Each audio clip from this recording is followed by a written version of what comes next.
Hello everyone and welcome. This is going to be my religious video.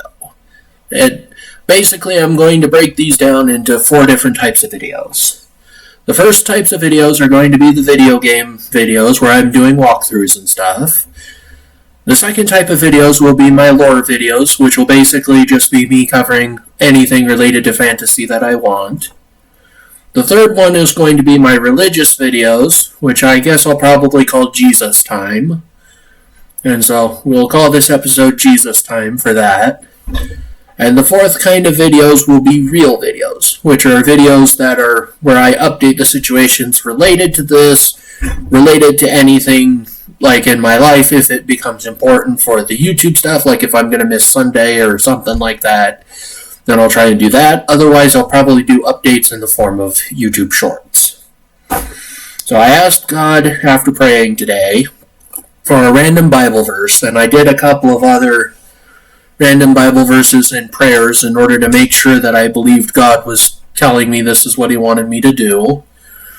And so, if I'm wrong, basically, God will clarify everything on Judgment Day, was the conclusion I came up to, so basically, I'm just going to do my best to try and help share Jesus the best I can, even though I have sins that I don't want to let go of and problems of my own, and I'm just not ready yet. And if God can help, then He'll help. But I know that before God even is going to think about blessing me, I have to do some work. So it's not that we're saved by works, so please don't misunderstand that. But I've been away from the church a really long time, so God's kind of needing me to step up. That's more what I mean by that. So please don't misinterpret that. We're not saved by our works, we're saved by grace. Alright, so today's Bible verse is from 1 Corinthians chapter 3, verse 18. Do not deceive yourselves. If any of you think you are wise by the standards of this age, you should become fools so that you may become wise. Well, today on Jesus Time, it's basically going to be, I give my thoughts on what this Bible verse means, and I try to share with you my understanding and anything related to my past that might help with this, and what I think it means, and how it might be able to help. And if any of you would like to add to my commentary with that, I would appreciate if you'd leave a comment. And this video is to test the mic on the computer, since I tried to fix the OBS, so this is kind of a emergency one, for a lack of better words, so I hope that you guys understand that. I'm going to try on Sunday to redo the second video that I did, since that's video 2 of all my videos and stuff like that, so I hope you'll bear with me. But thank you for joining us today, and on Jesus Time, do not deceive yourselves. Well, when he says that, it makes me think that he's saying we shouldn't make ourselves our only source of information. Because if we let ourselves be the only ones who know anything about it, then we will likely lead ourselves astray. But also there's a lot of people who probably think that when they're thinking something or when they're saying something, that they are going to be, well, they're going to be always right. And sadly, that is not how things work. So we always want to make sure that we study and that we try to improve ourselves and to make sure that we ground ourselves in the truth. Sorry about that. We ground ourselves in truth, and doing that to our best by researching and critical thinking. So, with that, the next part of the verse is, if any of you think you are wise by the standards of this age, you should become fools so that you may become wise. Why does God say that? If you think you're smart by today's standards, you should become idiots that you may become wise. Why would God tell us to be idiots? Well, I don't think he's telling us to be idiots. That doesn't really make sense if you really think about it, and his character as a loving father. So what is he talking about? Well, when he's asking if we're smart by the standards of this age, he's probably talking about all of us who have access to the internet and have lots of time to research and to think about things, because a lot of us can be self-confident in the way that we think, and with all our research and our knowledge, whether we enjoy trivia or whether we enjoy researching history and things like that.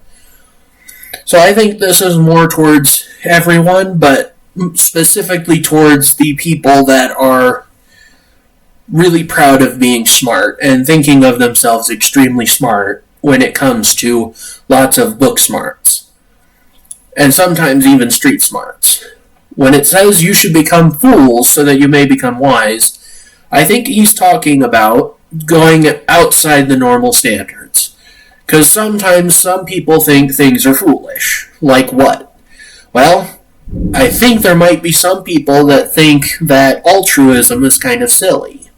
Oh, that's naive. Oh, that's just childish.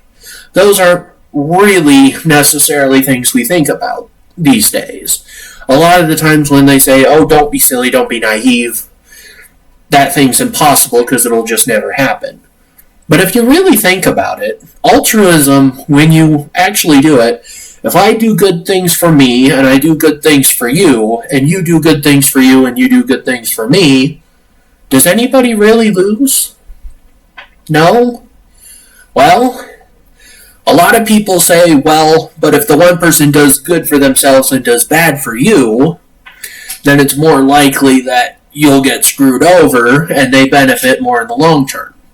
Which, mathematically, it does make sense. But if you think about it, that person has basically burned a bridge. How many of us like getting stabbed in the back? How many of us like spending our times putting ourselves out there only to get screwed over? After all, people that end up backstabbing people, eventually they're going to run out of people to backstab. You know what I mean?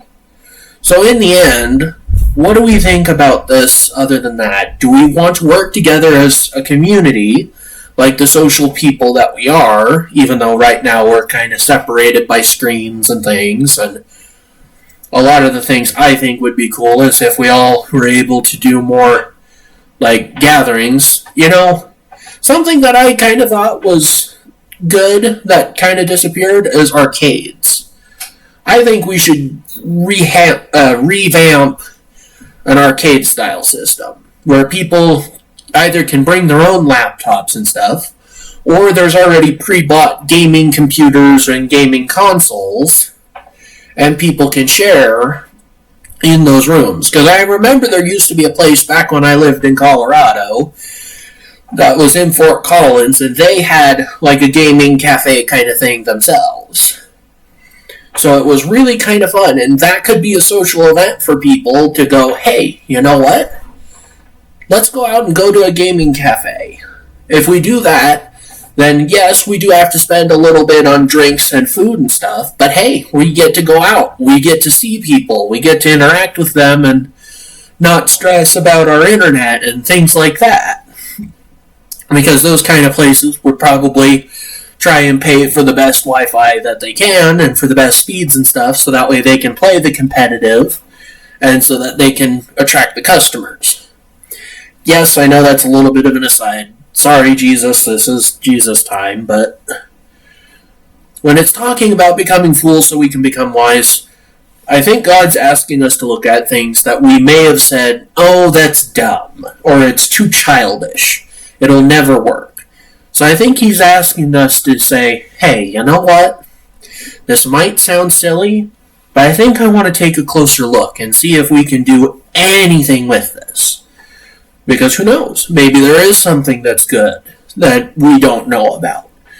So I think when God's saying this, he's saying we shouldn't make it so that way we think that we know everything. That's what he's warning about with this Bible verse. So that way, if we remember that we don't know everything, we can always make a difference by learning again and learning more. So if we learn something new, then hey, we actually did great. You know what I mean? So I hope the audio worked on this, and I don't sound like an idiot, because this one was an impromptu as well. So, this was my Bible verse. This is my thoughts about it for Jesus time. What are your thoughts today? And I hope you guys are able to have a wonderful day. And if you liked this video, please like and comment. I won't ask you to subscribe because I do this for a hobby. It's not for the money. I've got my normal job, so you guys do whatever you want on this. If I get big, it's gonna be a miracle. That or Jesus decided, you know what, Michael? You do these Jesus videos for me, I'll let your channel get big.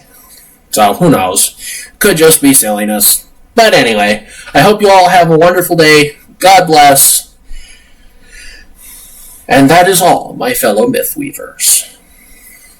And just so you know, for the context of that, what I call people our world's humans in my mythology, which was supposed to be in the audio of the previous video, I call us Mythweavers. And I think that's what I'm going to call people that follow on my channel, is Mythweavers. So, sorry about that. That was a little confusing. I hope you all have a wonderful day. This is Michael Pickett, signing out.